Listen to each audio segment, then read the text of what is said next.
Kiss, Jacksonville, Florida, goodbye. Hey everybody, Scott Walters, buckle up, strap in. We got a hard-hitting pull, no punches, no sugarcoating it, no rainbows or sunshine.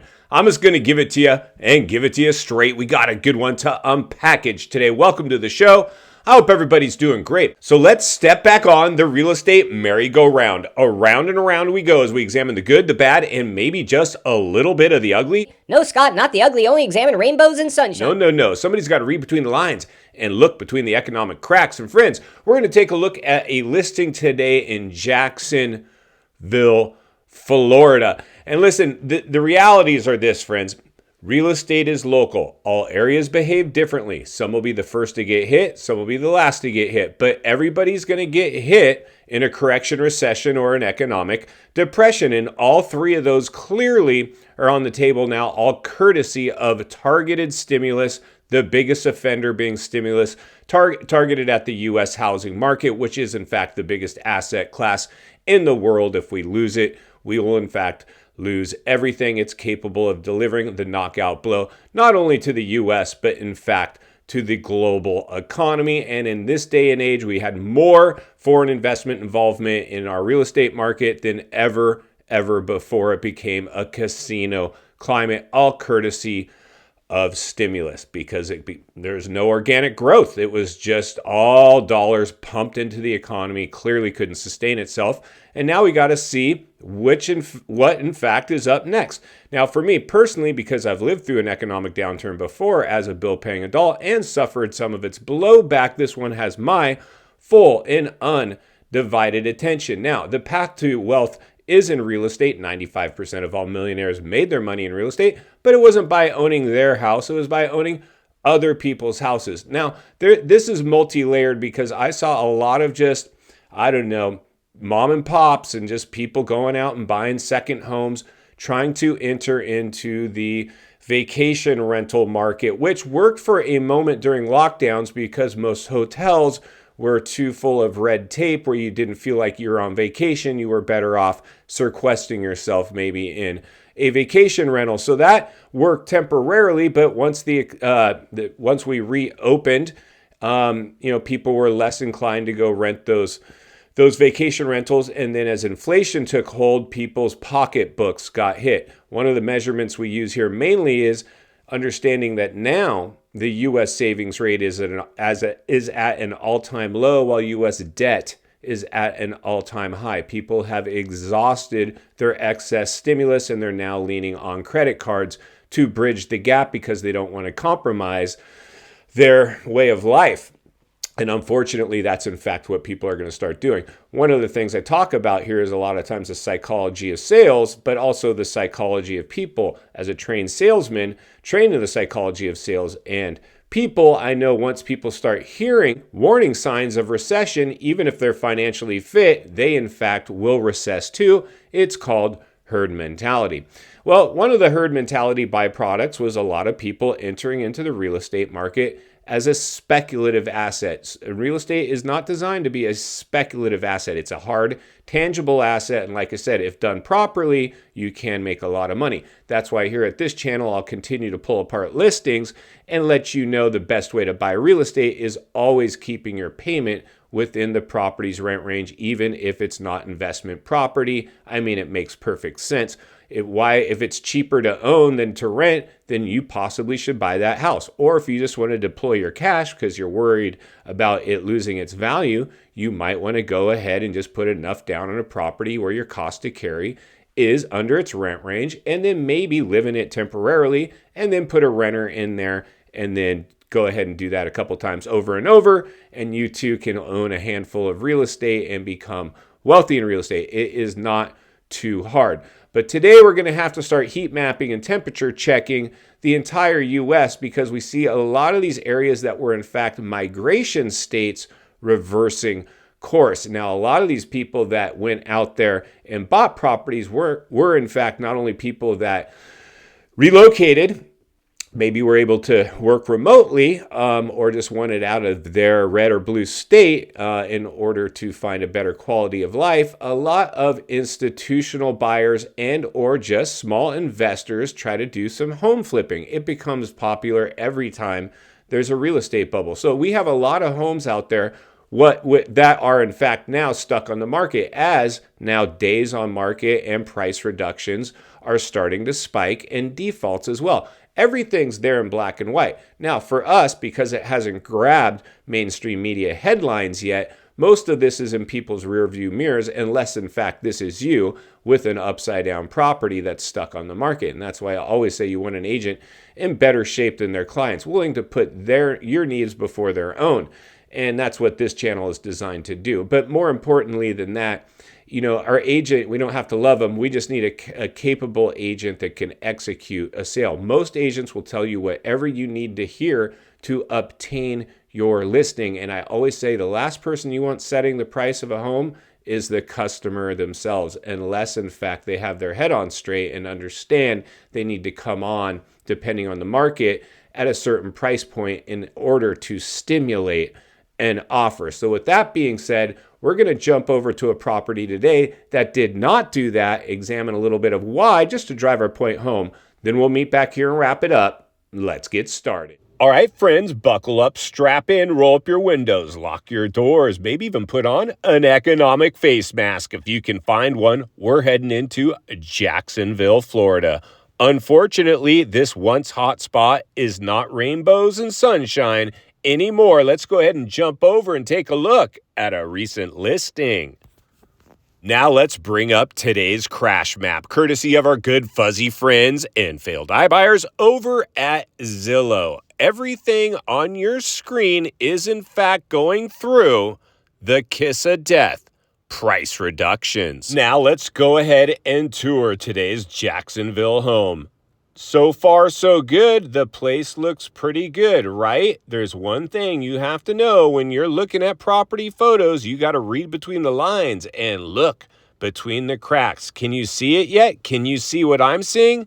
This property, even though furnished, is in fact sucking air, unoccupied. No tenant, no owner, no nobody. This is staged. How do we know that? Well, because nobody lives this clean. Typically, people are going to have some personal effects around. It's pretty obvious this property has been staged. Always take a look and see if this property has been staged. Now, while staged homes usually sell quicker than unstaged homes, there's one thing that'll keep your house from selling, no matter how good it might show or how well it's staged, and that's price. Let's go ahead and dig into this thing a little deeper. All right, and here we go. We can see our Jacksonville home just did a recent $15,000 price cut, but still sits stuck on the market at $350,000. And if you've been with me for a while, you always know that I say, find out who your competition is and beat them. The last thing you want to do is get stuck on the market showing price reductions. It shows desperation. Typically, people will pull their listing if they can't get the price they want. So if I see you stuck on the market going through price reductions, that shows desperation. That tells me you not only want to get sold, you have to get sold. Let's go ahead and dig into this thing a little more. Let's jump into our property's description, i.e. what's special. Well, I'll tell you what's not special anytime we're overselling the home. A mile-long description, so I'm not going to bore you with all the sales tactics, but I did see something that I found quite curious. As we can see, it says this property appraised for $410,000, and the appraisal is available upon request. Well, listen, friends, clearly it's not going to appraise at 410 any longer. At one time it might have, but certainly not now. In fact, I'll show you that here in a moment. We always want to take a look at what kind of interest our property might be getting. Now, it says that it's been on the market for 51 days. I have a sneaking suspicion it's actually been on the market much longer than that. But even if that was the case, 51 days with 100 saves. That is not a lot of interest. In the height of euphoria, you would have seen about 2,500 saves in 50 days. This is, in fact, crickets, my friends. But let's go ahead and push forward. But something you should always pay attention to, because if we're formulating an offer, we always want to see, is this thing getting interest or not? Another very important thing to look at is, what's our cost to carry the property? With a standard amount down at today's interest rate, we can see it's going to be around $2,500 per month. You always want your payment to be within what? You guessed it, the property's rent range, even if it's not a rental. It's an insurance policy you can pull for yourself, knowing if you ever need to jump out of this thing, a renter can go in. You don't have an upside down or negative asset. This is very, very important. In fact, this is always what you should do anytime you buy a house, because eventually you should make it into a rental and do this a couple times over and stack a few properties, because you will never get rich owning your house. You'll only get rich owning other people's houses. That's in fact the path to wealth. But let's go ahead and dig into this property a little further so we can check out the health and fitness of it.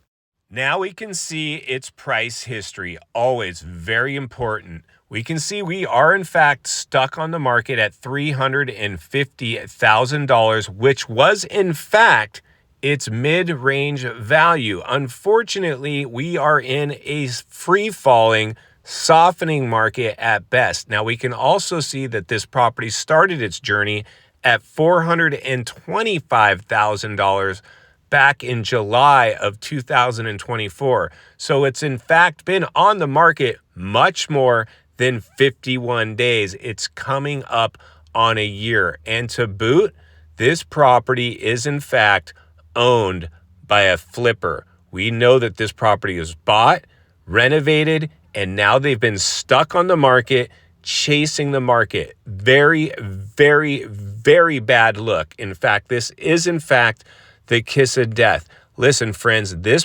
property would have been much better pricing aggressively right out of the gate. I don't know if they had an agent that told them rainbows and sunshine and the market's still strong. I hear this all the time. The reality is this: your buyer pool is shrinking as we speak. If your area is still doing okay, it's not doing as good as it was in the euphoria. A shift is happening all over America. It's my job to educate you the best of my ability. Now, let's jump back to the studio and wrap this one up. All right, friends, welcome back. And there you go. So this is an example of somebody that did exactly what I warned about. They went ahead and ran the comps based on recent sales. This is the value range of your house. But unfortunately, the buyer pool has shrank due to the high interest rate environment and inflationary pain that now the public is feeling. So our buyer pool has shrank. If we have a smaller buyer pool, it's more important now than ever to come on the market at the right price. For me, one of the simple mottos I use is find out who your competition is and beat them. If I have a listing and an open house, how many people are racing over to see my house if it's priced along with everybody else, versus if I came on the market slightly under everybody else, then everybody shows up to my listing and then I create urgency, movement. I can stimulate an offer much easier.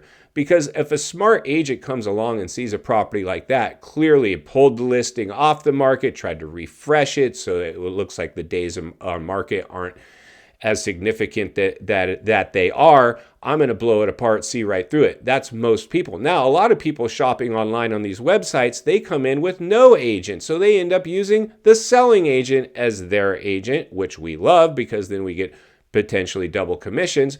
But the reality is this. Right now, I've always said I don't even want my customers paying asking price, much less over asking price. Now, depending on the markets we're shopping in, I'm working with a client right now. The market is still fairly affordable in this particular part of the country. The houses are within the median national home price average, mid-high threes. You can get a nice single family home, and they're still generating pretty much 95% of all their sales are in fact at or around their list price because of that very fact. The homes are still relatively affordable. The reality is this, and I was talking to the agent because they don't seem to understand. I mean, I get it. They're like, Scott, we're still seeing this type of behavior. Bidding wars are not uncommon still here. And it's not necessarily a bidding war, but a lot of times it'll go over slightly over asking price. But unlike the euphoria where things were going well above asking price with massive bidding wars, those times are come and gone. And with that being said, we know a lot of people out there went above and beyond appraised values, and they're now starting to see their home values go down. That low interest rate might help them temporarily because their payment might be something they can still tolerate, but they're one job loss away from that changing.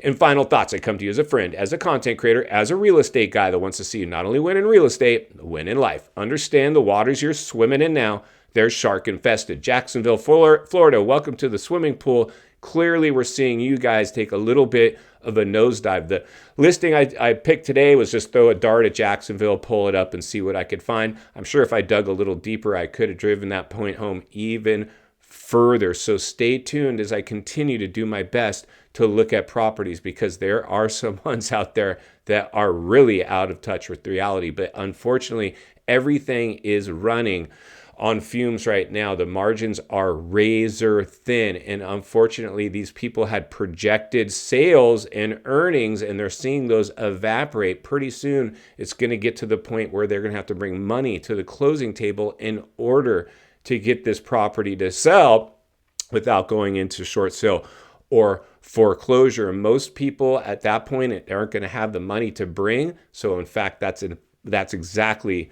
where it's going to end up going. It's happened before. It'll clearly happen again. It's never been if, it's purely been when. I would never suggest anybody do anything that I'm not doing or willing to do myself. If you're buying a property, simple math. Just make sure your cost to carry, if you're working with an agent, what's this property's rent range? Make sure my cost to carry is slightly under it in case I want to turn it into investment property down the road. But that's why I'll be here to blow the lid off it every step of the way. Because it's not only what we need, it's in fact what we deserve. If you appreciate the content, I want to humbly ask you to give the video a like, subscribe to the channel, leave a comment below. I'd love to hear from you. Social media links in the description of this video if you'd like to follow me there, along with links to channels I've appeared on I think you might enjoy. If you need help buying or selling real estate here in America, I have the biggest network of top-rated agents in the nation ready to assist you. It would be our honor and our privilege to do so. Email in the description for you as well. Also, if you're watching from your television set today and you enjoyed this video, you're going to love the next video, and there's an easy subscribe icon for your convenience. As always, thank you for your time. Please go make it count today. God bless, and I'll see you on the next video.